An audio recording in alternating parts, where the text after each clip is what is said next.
We all know that there's no shortage of hate and negativity and division, especially on the internet today.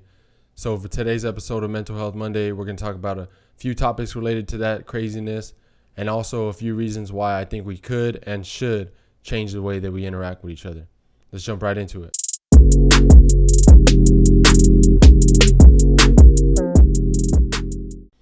All right, so first off, let's start off with why I think we interact with each other the way that we interact with each other in the first place. I personally think that it's because there's just too many of us. There's too many people in the world, and it's been proven that when there's too much quantity, the quality of each individual item gets diminished. You see it with pretty much anything. Human beings just have a tendency to take less value in things when we have a surplus amount of them. So with people and relationships, when there's a lot of people in the world, we tend to put less value on those individual relationships.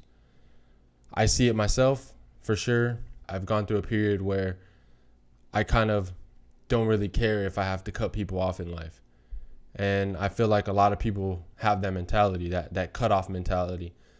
That mentality where if somebody does you wrong or if somebody does something that you don't agree with, you ultimately just want to cut them off right away. And I feel like the reason we do that is because we feel like there's so many other people that can replace them, right? There's so many more people. But there's still a limited amount of people. And ultimately, if we keep cutting everybody off that's in our life, we're going to run out of people.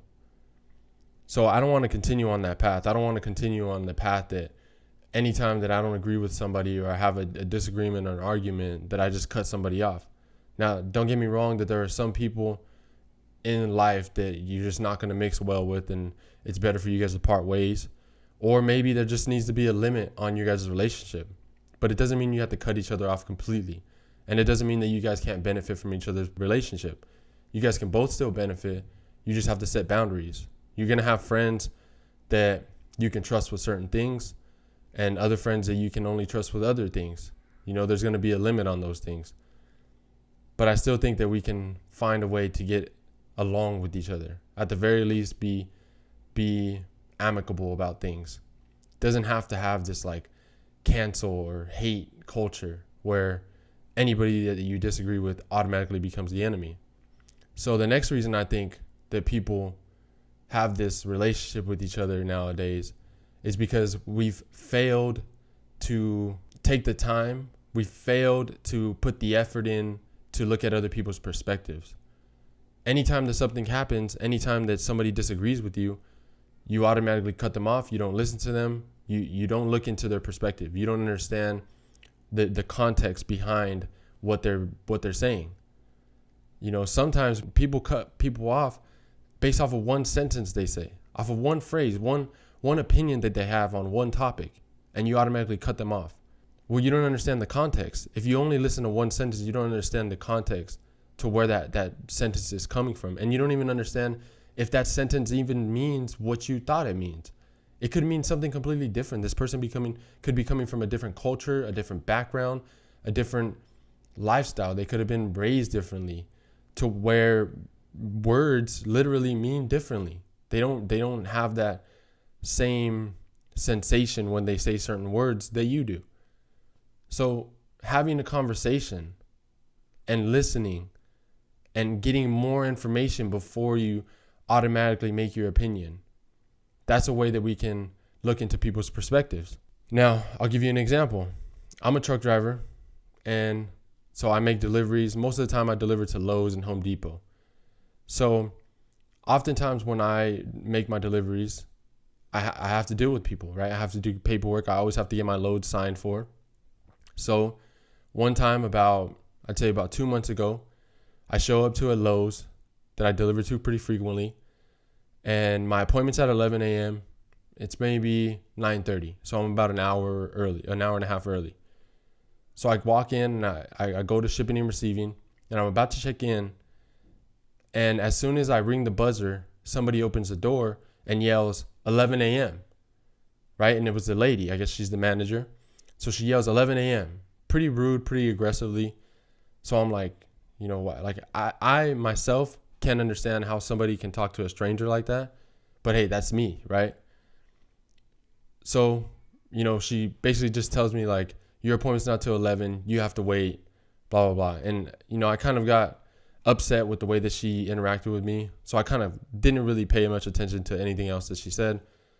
I walked off, parked, and I just waited. And about 2 or 3 weeks later, same store, same manager, pretty much same scenario. So I pull up, I buzz the door, except this time somebody else opens the door.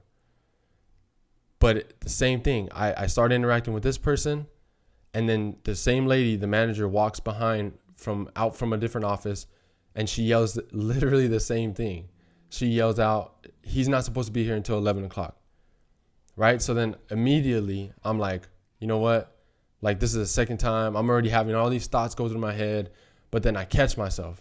I had enough willpower in me that day. I caught myself, and I said, okay, let me just put my defenses down. Let me act non-aggressively. Let me see if she's got, something more to be said.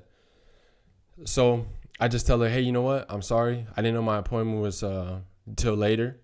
I understand that it's early. If you need me to, just tell me where to park, and I'll wait there until my appointment time. And immediately, once I showed her that my defenses were down and I wasn't being aggressive and I was a little bit more understanding, her personality completely changed. Because I understood, like, okay, she's a manager. She maybe she has stuff going on. And that's exactly what happened. She ended up explaining to me that she was understaffed for the day. So she couldn't really support unloading me other than, my appointment time. So I was like, okay, cool. No big deal.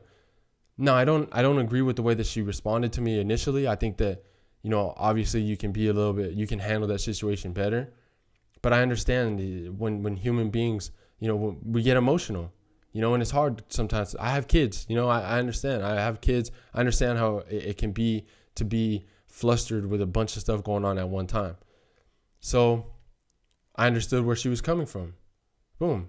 There you go. Our interaction completely changed, right? Another example, when me and my father, we run a business together. We're both truck drivers. We both, truck driving doesn't really come with a lot of sleep inherently. It's early mornings and late afternoons. And it's a pretty stressful job, right? We're always driving. So we interact with each other a lot. And if I don't have the willpower to keep my ego in check, a lot of times when I talk to my dad, he always has good intentions. He's my dad. He's my best friend in the whole world. He always has good intentions, but sometimes I can be a little bit on edge.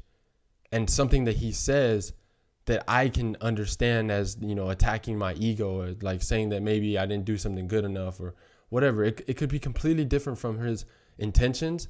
But if I interpret it that way, automatically my ego goes up and starts defending itself, and, it brings up all these emotions, and I get aggressive without understanding his perspective, and it's not an excuse, but I'm just saying that these things happen, but I feel like the difference and the reason why people in the world interact so negatively with each other is because we don't take that time to reflect on our own reaction. We don't take that time to reflect on maybe we're the ones acting like that, right?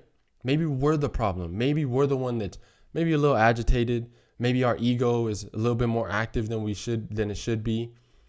Maybe we're not being as, considerate as we could be if we weren't, tired, or if we weren't in a rush, or, if this wasn't the 100th person that you interacted with today. So I understand that. But again, it's not an excuse.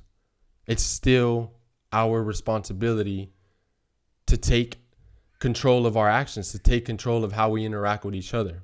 So when we take all that stuff into account, I feel like there's always a way to find a reason to be nice to each other. There's always a way. Granted, there's obviously going to be people that are just not good people, and that's just the way that their life is. That's just the way that it is. But I don't think that's a problem. I don't think the problem is that there are too many bad people in the world. I just think that there are too many good people that don't take enough consideration into their actions and the way that they interact and the way that they operate throughout the day. There's always a reason to be nice. There's always a reason. There's always a way. You just have to take that extra step, that extra effort. Now, another reason why I think people interact with each other the way that they do is because they themselves are not happy. They are not being nice to themselves. They're not taking care of their health. They're not taking care of their relationships. They're not taking care of their job, their performance. They're not taking care of things. They're performing inadequately, and so inherently, they're frustrated with themselves. Instead of facing their inner demons, they take it out on everybody else. Which, again, if you look at that situation, it's not okay, but it's understandable. So you never know what people are going through. People can be struggling with stuff internally, financially, you name it. We all go through the same stuff, which is another reason why we need to be nice to each other. We're literally all struggling the same way. We like to think that we're so different. We're so individual. But in this life, we're all pretty much the same. We all want to live a good life. We all want to be safe and happy and healthy. And what better way to do that than together? This idea that we have to do that individually, and that if somebody else is winning, that we can't win, or if somebody else is winning, it somehow takes away from the pot, that, there's not going to be enough left for me. I don't understand that idea. I don't understand that argument. I think the complete opposite. I think that the more people are happy, the more people are successful, the more opportunities are going to be presented to everybody else. The more opportunities are going to be presented to the rest of the world. So it actually benefits us to see other people win.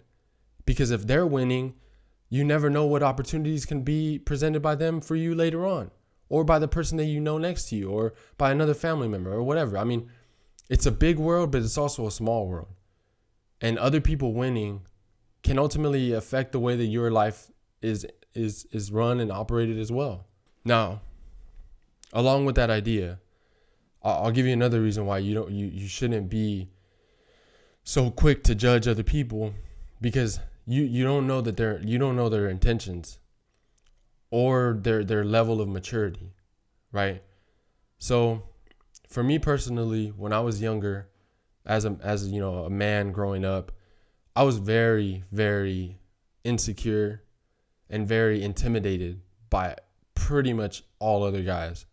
I don't know why this is, and honestly, I didn't even know that it existed until recently, until I started reflecting on the way that I think and the way that I act with the other people. So a lot of times when I would be out in public or with my friends or with, whenever I would socialize, and, it's been a while since I've been like this, but even now, I still have these interactions, or they pop up, and I feel my old self coming up, and I'm like, I just have more control over it. But my point is, I was young, I was dumb, and my aggression and my, assholeness basically came from being fearful. I was scared that I wasn't good enough to be around the people that I was around. I was scared that some dude was better than me. Some dude was more powerful than me, and it could be in all aspects of life, physically, financially, intellectually. I was just fearful. And so instead of responding to that fear by preparing myself and making myself better, I just kind of took it as intimidation, and I reacted in a different way, and I was aggressive, and I was a little bit more protective, and my ego would go up. So anytime people would say stuff, it was always about me and how I responded to things. So you never know why that person's being an asshole. You never know why that person at the gas station or why that person at the checkout stand is being rude. Maybe they're scared of you. Maybe they're intimidated by you. So the most comforting feeling when somebody intimidates you is to know that that person is not a threat. So if you were to just open up a little bit and make that initial interaction a little bit more positive, I guarantee 95% of the time, that person is going to let their defenses down. They're going to change their whole perspective. They're going to look at the interaction differently. They're not going to find you as a threat. And it's going to be a more enjoyable experience. You see, it all has to do with perspective. It all has to do with finding ways to look at situations from a different lens. And I know that can be difficult, but I think it's absolutely necessary. It's absolutely necessary, especially in today's day where most interactions are negative. I honestly feel like things could change if people just take the time. And I honestly feel like 99% of the world is good. It's just that for some reason, there's just so many good people that are not willing to take the time to fight off those evil thoughts, to fight off the bad interactions, to put that effort in to love each other and to be nice to each other. So I want to finish off with that. I want to finish off with basically just saying that it's important to be nice to each other. It's important to be nice to your family, to be nice to your friends, to be nice to strangers. But most importantly, it's important to be nice to yourself. That means taking care of yourself physically, mentally, watching the way that you eat, exercising, reflecting on your own thoughts, and identifying those issues that you have and accepting that it's okay. Accepting that it's okay to have problems, but it's not okay to just let those problems live on and to not do anything about them. That's what life is about. It's about identifying issues and trying to improve them. Now, we're never going to be perfect, but I think that we can be better. And it's our responsibility to be better. Thanks for listening. I'll catch you guys on the next episode. See you guys.